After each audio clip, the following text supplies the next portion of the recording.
If it is or if it ain't, it's going to come out.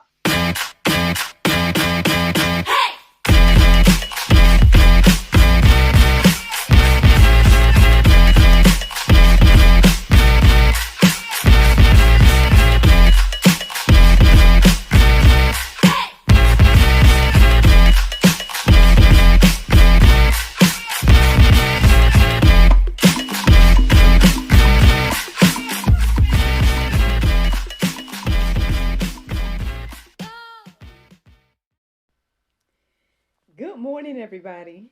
It's your girl, Miracle Sims, and you're listening to God, Sex, and Love, your daily dose of inspirational juice. It is August the 13th, 2022, and today the topic is the power of words.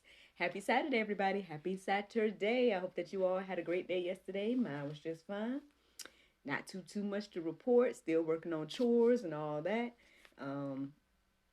But y'all know that last night, the episode of God, Sex, and Love, the talk show aired. And we had our special guest, Miss Karen Freeland, join us for a provocative and penetrating conversation. All about her and her book, The Ins and Outs of My Vagina, a penetrating memoir. I love the tongue-in-cheekness of her book.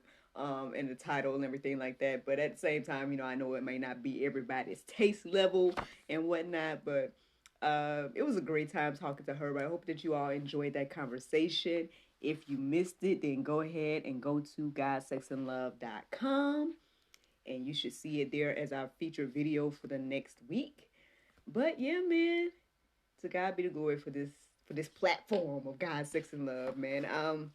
Like I said, every conversation I have in every episode that airs, I just really thank God because, at the end of the day, again, I feel like there's been so many amazing people to share so many powerful testimonies and things that God has put on their heart to do, or not, I mean, we've even had people that may not be believers come and share, what they have done or received in their life and whatnot, and so and it all can help us to some aspect as well. So I hope that you guys check out God, Sex, and Love, the talk show, because I feel like I know people that listen to the juice, you may be getting something from me every day, but the talk show, you get beyond me, right? You get other people, amazing conversations.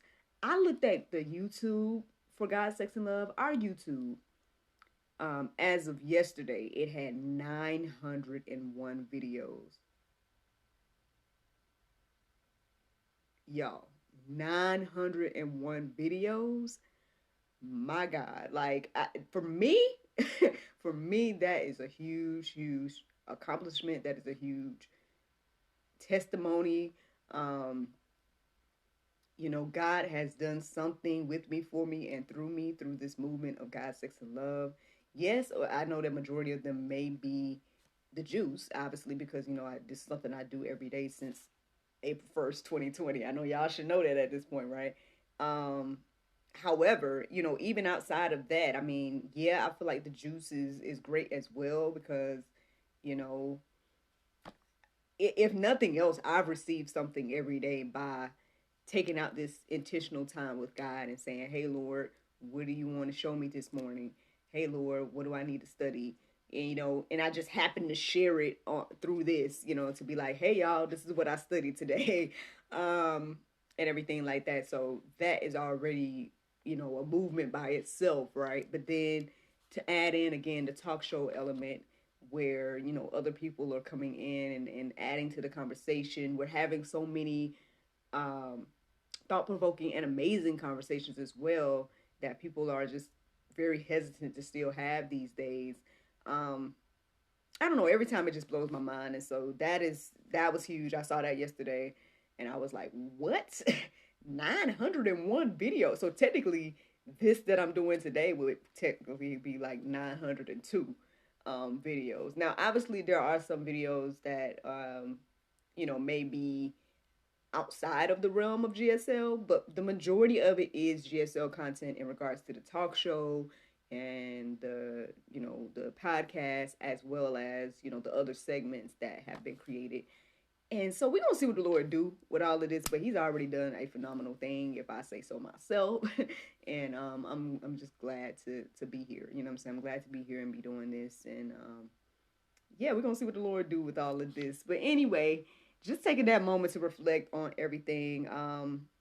Let's get into the juice, because I am recording a little bit later. I mean, it's about to be 6 on the dot now as I speak, right? And speaking of speaking, I guess that's a segue into the topic today. If you're wondering how I came across it, well, long story short, basically, I came across this post this morning, and people are going to go back and forth about what they think and blah blah blah, because that's what social media is, right?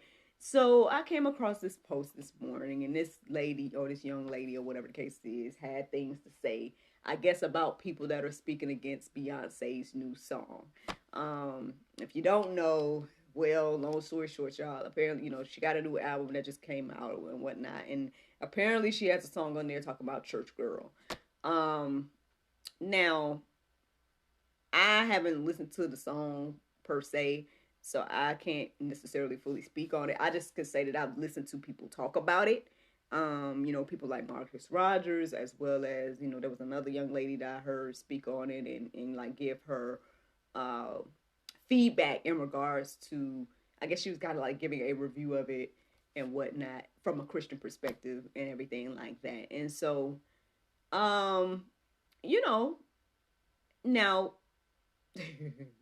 but the lady this morning, I'll just get to this morning. So basically, the lady this morning that posted, her response was kind of like responding to those type of people and being like, well, but Beyonce didn't mean it like that, and that's not what her song is saying, and blah, blah, blah, blah.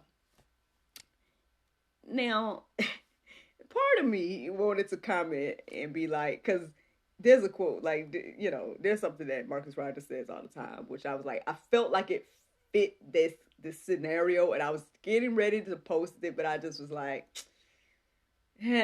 whatever. This lady got, free will. This lady got freedom of speech. Like, she can post whatever she wants on her page. Obviously, people can go back and forth with her on it. I don't know her like that. You know what I'm saying? And then, to be honest too, also, I was like, I ain't got time for people to come at me and be like, well, weren't you in that movie? You know what I'm saying? Like, stuff like that, to be like, for me to say anything. So I don't know if that's conviction. I don't know if I need to go back and say it. Because yeah, I do believe that Bible believing Christians need to be speaking up on such matters. And mainly, I mean, because there's just this narrative out here, right? There's this narrative, this don't judge me thing, or whatever the case is. And it's like, well, according to the Bible, Christians can judge, right? And definitely they can judge each other. You know what I mean? Those that are claiming to be brothers and sisters in Christ, then yeah, we can be calling you out on certain actions, because if it's not lining up with Bible. And then at the end of the day, we're supposed to separate ourselves from you, according to the Bible now, according to what I'm reading, like, you know what I mean? So, so the quote that I was going to comment was, again, it's something that Marcus Rogers says all the time. He's like, everybody's a Christian until it gets biblical.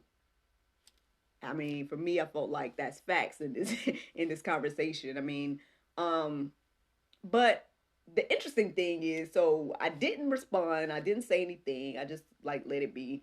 I ended up focused on another task and whatnot. And then once I started to do my prayer meditation, I started to listen to the Soul Space app. And the interesting thing was that the Soul Space app was talking about basically the power of our words. And how our words have power in the things that we say, and that our words are like missiles, and we can choose that if what type of missiles basically they're going to be and everything like that. And that was just very interesting to reflect on this morning, especially after what had happened. And yeah, so that's pretty much where the inspiration came from. And then as I started to go deeper and actually look up verses centered around words have power, I looked up that phrase, words have power, and started to get verses that were resonating. And yeah, and here we are having this conversation. Now just there's a few things that stood out to me this morning before I get into the verses. Basically, one thing is that, yes, it was good to be reminded and reflect on that, hey, your words have power. Choose to speak life, choose to, we have to be wise as well on how to talk to people. Obviously, different people handle things in different ways, and God can give us that wisdom on how to address different people to fit whatever their need is, right? But again, I mean, I feel like I've talked about this before, but one, I don't think that we live like every word we say matters. I think we should, but I don't think we do. Based on the things that we do and say. Then also it came across my heart and mind the fact that, like, social media, right? And this whole being able to say whatever you want behind a screen emboldens people to say all kinds of things where, again, I don't think we are thinking that is going to be something that not say it's used against us, but that's going to be something that we have to account for according to the Bible. Now, so again, it's just one of those things. Like, again, it there's a lot of things here, and even when we think about this whole thing with Beyonce, let's just elephant in the room and call it out, right? At the end of the day, every word that she says, right, she's going to have to account for. And, if the words that she's saying is not lined up with the words of the Bible, then, again, you'll know them by their fruit. Now, how are we going to try to be like, the thing is, people are defending it. People are like, oh, and hey, at the end of the day, God is going to be the one to judge. I don't know if she claims to be a believer. Now, if she does, then yeah, she should expect to get called out, because at the end of the day, the Bible does call us to do that, and it also calls us to separate ourselves from it, which I already said. And if y'all don't believe that, y'all can look it up for yourself. Look it up for yourself of how we're supposed to handle fellow believers, right? And those that aren't lining up with Bible, and those that aren't lining up with what we've been taught, right? But also, it's just again,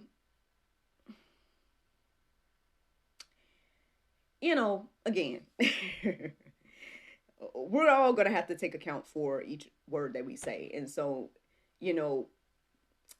from what I'm understanding, again, I have not heard the song and whatever the case is.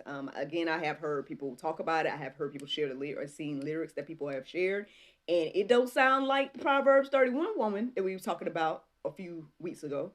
So I'm just saying, I don't recall. You know what, Lord? You want me to say that? Hold on, y'all. I gotta.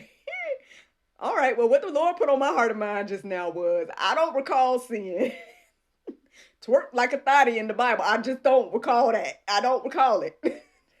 You know what, Lord? Okay.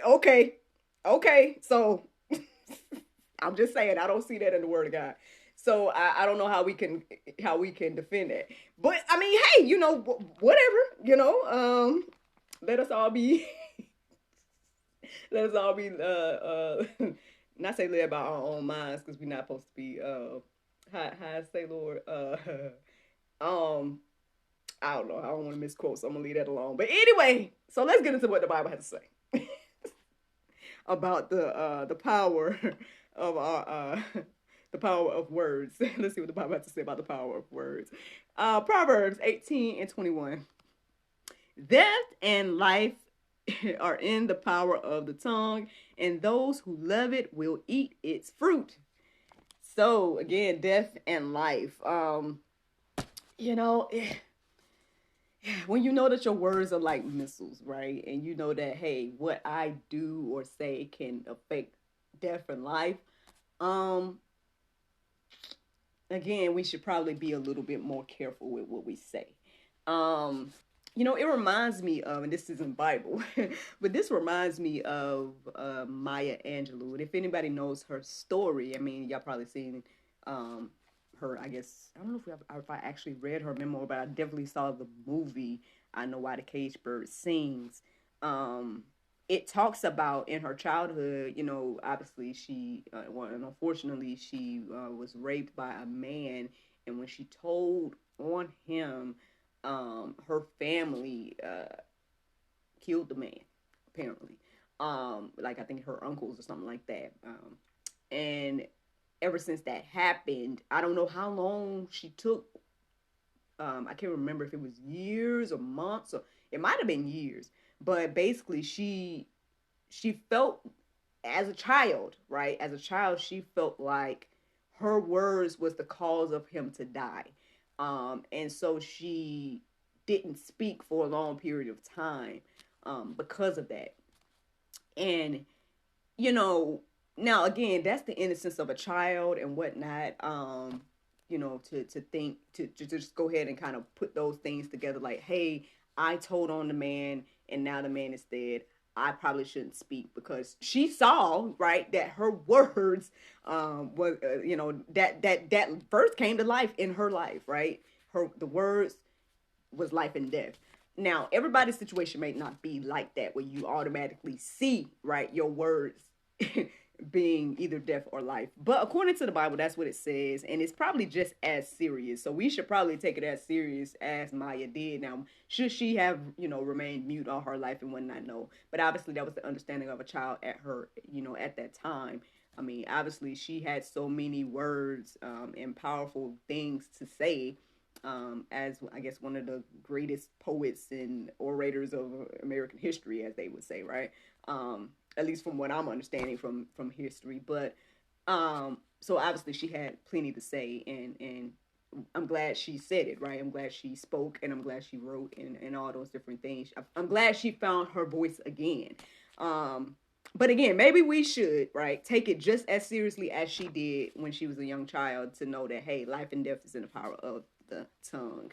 Let's keep going, y'all. Proverbs 12:18. It says, there is one whose rash words are like sword thrusts, but the tongue of the wise brings healing. So yeah, I mean, on one hand, maybe I would have been correct to quote Marcus Rogers' quote on that conversation, in that conversation, right? And again, we can be right about whatever we're saying, but at the end of the day, there is importance in truth and love, right? At least in the Bible, that is. I would say that any account of Jesus speaking to people, even if they were completely wrong about whatever they were saying, and whatever the case is, he always still, spoke to them in love and correction, right? You got the correction, right? But you got the correction in love. Now the interesting thing is too, like, because there's still room. I'm not saying that there's not room for example, like the apologetics, or like they say, the hellfire messages and whatnot. I'm not gonna say that there's not room for that, because at the end of the day, again, that might be the thing to help somebody and bring them to Christ.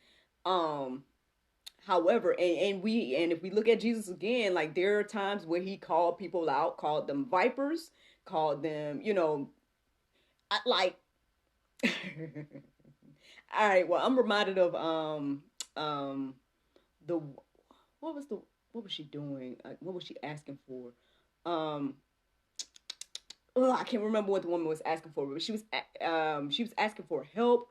I think it was for her child. She was asking for help for her child, and he said to her, like, that basically, I'm here for, not saying for the Jews, but I don't want to misquote it, y'all. See, that's how important these words is. But he was like, I'm here for certain people. Like, when it comes to your people, we can't cast our, pearls to the dogs, or whatever the case is. And that kind of sounds like he's calling her and her people dogs, right? But at the end of the day, I feel like, again, one, he's Jesus, right? He's God. And obviously he knew that lady's faith. He knew that he could say that. And he knew that what she was going to say back, which was pretty much, well, Lord, even the dogs can get the crumbs. And that's the thing. At the end of the day, how powerful is that statement, right? How much faith did that woman have to not just ignore, or I don't know if I would say ignore, but like to hear what he said and not get offended by what he said, but press the fact that, Lord, I have the faith that you can do what I'm asking you to do. And so even, the dogs get crumbs. That's powerful, in my humble opinion. And obviously that was the reason why he said what he said, if you look at it deeper. But what I'm saying is that even words that Jesus said, right, could be quote unquote offensive to whoever it is, based on I guess how people receive things and whatnot. So I'm not saying that there's not room for you to speak truth, right? Even if it comes across as quote unquote harsh to the hearers. We definitely need to do that. But yeah, I mean, I know we all probably have felt that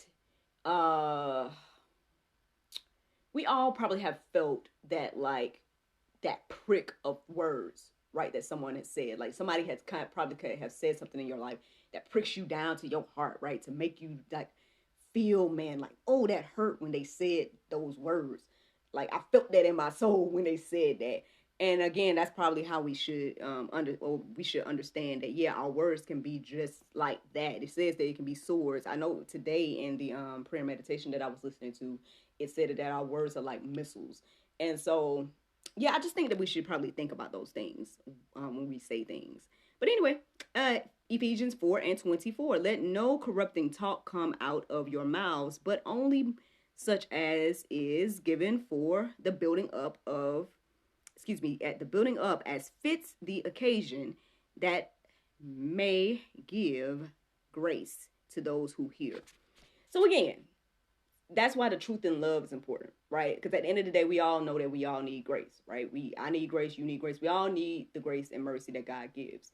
And we all have received that, right? Especially those that are believers. So if we know that we receive grace, right, when we speak, approach, whatever the case is, other people, then we should extend that grace to others. Which is probably the reason why I didn't do the comment this morning, right? Again, I could comment and I could be true about my statement and all that on the message.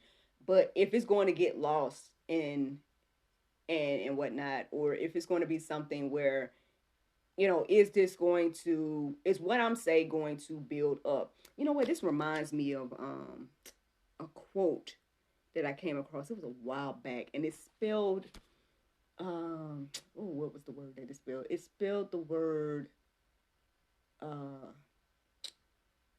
if I could find it, I might post it in the what they call the Go Deeper section is what I call it, or the show notes or whatever. I might post it if I can find it. But basically, we should ask ourselves, like, is this going to build up, those that hear what I'm saying, before we say certain things. I got one more verse, y'all. Matthew 12:36. It says, but I say unto you that every idle word that men shall speak, they shall give account thereof in the day of judgment. So that might be Pope, y'all. That might be something you don't like and whatever. That's what I was speaking of earlier. Just like every idle word that I say, every idle word that you say, and even Beyonce or anybody else, right? Every idle word that we all say, we're going to have to account for. So that's why we should take all this a little bit more seriously. And yeah, that's the juice, y'all. That is the juice. The Bible verse of today is Colossians 3:13. It says, forbearing one another and forgiving one another, if any man have a quarrel against any, even as Christ forgave you, so also do ye. Friends, I hope you all enjoyed this juice this morning. Thank you so much for listening to God, Sex, and Love, your daily dose of inspiration and juice. I pray you guys can go forth and have a wonderful day, and I look forward to talking to you all on Monday, if the Lord's will. Bye-bye. Hello, charmers. Visit ttcboutique.com for the latest in fashion and accessories. Twice the charm, the source of women clothing.